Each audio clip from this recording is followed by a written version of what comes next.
The Cleveland Browns are a sick franchise for starting Shedeur Sanders. And to be honest with you guys, I don't like the feeling of this at all. Hopefully I'm wrong, but all this seems way too fishy to me. At first, after hearing the news, I was excited. Shedeur has been doing his thing during training camp and he deserves to get his shot. But if you look at the optics of all this, it's really funny.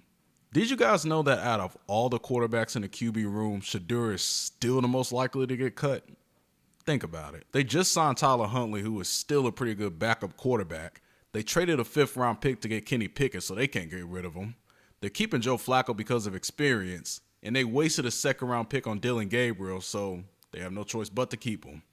So the only odd man out is Shedeur himself. And what makes this even more weird is look at what Kevin Stefanski said about Shedeur starting. A reporter asked him, shouldn't he be getting more reps in camp because he's playing soon? Stefanski said, no. Today is strictly for the starters and the older guys. Now you can sit here and say, okay, Stefanski never plays his starters during the preseason, so it makes sense to give him more reps in practice.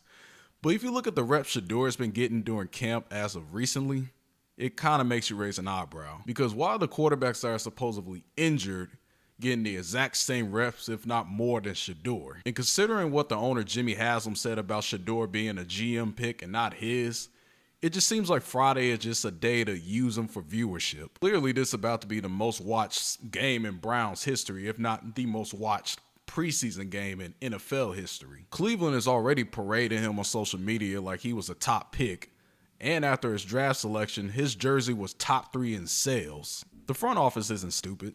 They're going to wring out this hype until there's nothing left. It's the simplest method.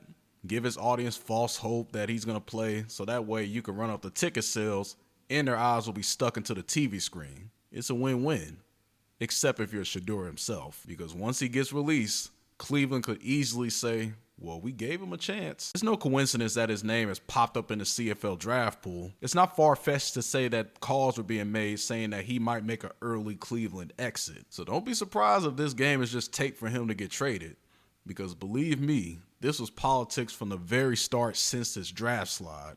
But again, hopefully I'm wrong.